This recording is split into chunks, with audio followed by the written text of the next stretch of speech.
Hey guys, my name is Sebastian and I help people fix their binge eating and lose weight. In today's video, we're going to be keeping it pretty straightforward, getting right into it. Kind of like the no bullshit guide on how to actually fix your binge eating. So I kind of try to have a mix of my content, like, I try to be like, a little more supportive, a little more soft in some of my videos, because I know, there's times where we mess up and we binge eat, and that's what you need to hear at the moment. But sometimes I try to be a little harsher, a little more authentic, a little more raw with my content, because sometimes you need that wake-up call, right? You have to have a balance of both, right? You need someone to understand, right? To have sympathy for you, but you also need someone to kind of tell you how it is and how to actually get out of the situation you're in. So that's exactly what this video is going to be. That's how I fix my binge eating and how I help my clients fix their binge eating. So listen, before we kind of get into the exact approach, you kind of have to understand that it's a system, okay? It's a way that you kind of, you follow these steps and you're going to see results, right? There's no way you don't, right? We kind of take an approach like an AA approach, an Alcoholics Anonymous approach, right? As silly as it sounds, the reason they teach, alcoholics the things they do is because it works, right? It's what they find the most success with. So the first step that I want to talk about, and I have these written down because I care about you guys and I don't want to forget as I'm on this walk, is your mindset, okay? You have to realize that you are where you are because of your choices, right? You have to take full accountability, and if you don't, you're never going to get better, right? Because you're always going to play the blame game. You're always going to kind of, say, oh, it's because of this. It's because my parents didn't teach me healthy eating habits. It's because of my metabolism, my genetics. It's because I have PCOS. Look, I work with clients who have PCOS, guys. We still get results, right? So you cannot use these things as an excuse. You cannot let them limit you. Okay, and I understand some of these things may genuinely make it harder to lose weight. I'm not saying it doesn't, right? But I'm saying you cannot let it limit you. You have to have the mindset that these things don't affect you and that you're not going to use them as an excuse, because if you do let them limit you, then they're literally going to be the reason why you don't see results, why you don't see success. So the first and most important step is not letting it hold you back and realizing that you're where you are because of your unhealthy eating habits, because of your procrastination, because you're not hitting the gym.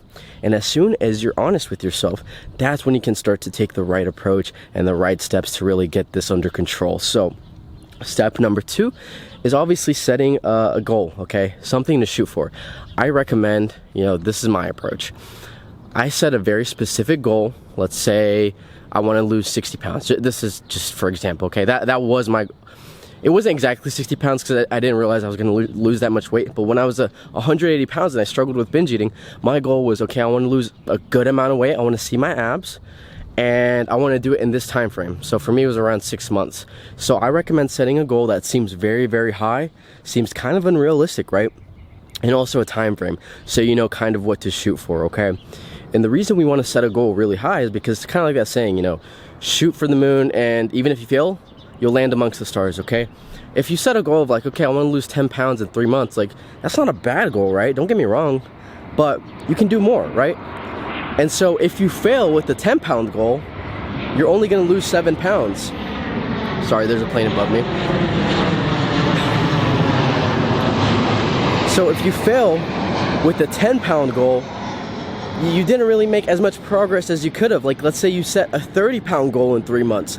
If you fail with that goal, you probably are going to lose around 25 pounds, which is still amazing progress. So that's why we want to set higher goals. And again, guys, giving yourself that time frame gives you something to shoot for every single month. So, let's say I want to lose 60 pounds in 6 months, right? That means I have to lose 10 pounds per month.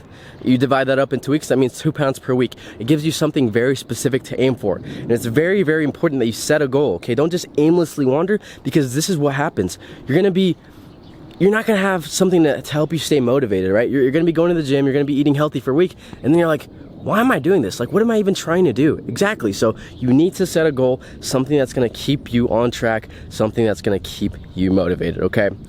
Point number 3, or step number 3, is removing yourself from toxic environments. And this one is huge. This is exactly what they teach in Alcoholics Anonymous. And I know it's kind of funny that we're doing the same thing as them, but guys, it's like in any other addiction, really. Binge eating is like any other addiction. So we have to treat it that way, right? It's causing harm to our life, so how do we fix it, right? You have to remove yourself from toxic environments. And this can be really anything from, Why do you have chips in your pantry, right? Why do you have cake in the fridge if you know it's not going to help you? It doesn't serve you purpose, right? So you need to remove these things from your environment. That way they don't trigger you and they cause you to binge eat, you know? Use what we use in the program called the substitution method, right? And I give many examples. I dive a little bit deeper into my other videos, but you know, just a quick little example. You know, instead of having a Ben & Jerry's ice cream that's 1,100 calories per pint, have something like a Halo Top that's like 300 calories, right, per pint, which is literally a huge difference, right? And that way, you know, you can still have those cravings satisfied, but you're not, you know, derailing your progress, okay? So it's about finding those healthier alternatives, those healthy substitutions, like I like to call it, the substitution method, and also just removing yourself from those situations. So, you know, you don't need chips in your pantry, I promise, okay? You don't need ice cream in your fridge. You don't need cake in your fridge. It's only taking you further away from the goals, right? From what you want. You want to be healthier. You want to lose the weight. You want to make more of an impact. You want to inspire the people around you. You want to be here on this beautiful earth as long as possible with as much energy as possible, okay? So remember the bigger purpose and remove yourself from these toxic environments. Another thing that I want to mention is, like, let's say your friends are going out to eat somewhere you know that you might overeat, somewhere you know you might binge eat. Offer an alternative. Say, hey guys, and be honest with them, right? My friends, I can be 100% honest with them. That's why they're my friends. Listen, be honest. Be like, hey guys, listen, I would love to go to this place with you guys, and I appreciate you guys inviting me, but honestly, I don't think it'd be best for me right now. I feel like I may overeat. I feel like I may binge eat. Could we go to this place instead? And offer a healthier alternative, okay? Something like maybe a salad bar or Chipotle, right? Something where you know you're not going to overeat, or that's going to derail your progress, okay? And if they're your true friends, they're not going to mind at all. They're going to be like, yeah, for sure. You know, we can absolutely do that. We just want to help you, right? And if they say, like, no, we can't do that. You either come with us or you don't, then that kind of tells you the type of person they are, okay? So either way, it's a win-win once you remove yourself from these toxic situations, from these toxic environments, okay? Step number 4 is you want to have a plan. You want something that you can be consistent with, okay? Because consistency is the most important thing. I see so many people, you know, they're like, okay, I'm gonna go on a diet. I'm only gonna eat salad. I'm only gonna eat 1,200 calories or something ridiculously low. And it's like, dude, no wonder you can't stay consistent to that. I couldn't. What the fuck? That's extremely low, man. You have to give yourself, look, I'm here to tell you, most of you should be eating 2,000 calories minimum. And you may think that's a crazy amount. Every time I talk to a new client, they're like, yeah, I was eating like 1,300 calories and not losing weight. I'm like, well, that's the reason why, right? You have these really low calorie diets that make it likely for you to binge eat. Nobody should be eating that little amount of calories unless you're like a little girl, okay? You need food in you. You have to think of food as fuel, okay? So something that you can be consistent with, like I said, most of you should be eating 2,000 calories or above. And also, you know, a consistent workout routine, right? You don't want to be going to the gym 7 days a week and doing these 2-hour exercise sessions, okay? Start out with something lighter, okay? 3 to 4 times a week, you know? Kind of get used to the gym if you've never been in it. 30 to 40 minute sessions. That way, you kind of get accustomed to it and you can't stay consistent with it, okay? If you instantly dive into, Jesus, these planes. If you instantly dive into these crash diets and these extreme workout plans, you're not going to be able to stay consistent with it, right? You may see results for the first week, but then you're going to derail your progress. This is why it's more important to have something that you can be consistent with, okay? Because consistency is the most important thing, okay, guys? And step number 5. This is the last one, and it's how you're really gonna heal your relationship with food, okay? I made a video about this. It's my last video. You can go check it out, but I just want to mention it because it's very, very important. You have to understand that this is a journey, okay? It's a marathon, right? It's not about, I'm never gonna binge eat again. It's not a one quick fix, okay? While I wish it could be that way, it's not, okay? It's about limiting the amount of times you binge eat, reducing the amount, okay? So once you realize that you are going to mess up and it's okay, that's when things get better, okay?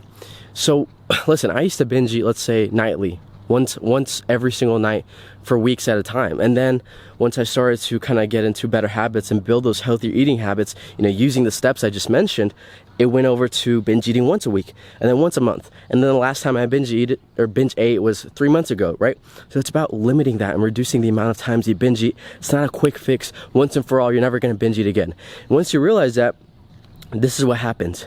You stop punishing yourself because you realize it's a journey, it's a marathon, right? A lot of times what will happen is we'll binge eat because we had a stressful day with family, with work, with school, whatever the cause, or maybe we're just bored, right? And we find ourselves eating and not being able to stop. And then you're like, oh, I messed up. You know, I'm gonna punish myself by going on this really low calorie diet tomorrow, or I'm gonna run, I'm gonna run a whole marathon. I'm gonna do this entire sprint tomorrow. And what that does is it leads to negative eating habits, okay? It causes you to not be able to continue this journey because you're in this repeated cycle of you're doing fine, but then you binge eat and you punish yourself. So what I like to practice is, what I like to practice is don't punish yourself, okay? Realize that you messed up and it's completely fine. Forgive yourself and start over the next day, okay? It's a fresh day, fresh new start for you to be better. And that's why life is so amazing. We get a fresh new start every single day, okay? So don't punish yourself. Realize that it's okay. You messed up. Just get back to it the next day. That will help you the most when it comes to staying on track, guys. So listen, I hope you found some value in this. This was the no bullshit guide when it comes to fixing your binge eating. If you're new here, my name is Sebastian. Like I said at the beginning of this video, this is what I help people with all the time. If you want, specialized help, from a professional, you can book a consultation call using the link in the description. We'll talk about your journey, see what exactly you need help with, see if I can help you. And yeah, we'll get your binge eating under control, help you build some healthier eating habits, and help you lose that weight, okay? I will see you guys in the next video. Peace. Have a good day.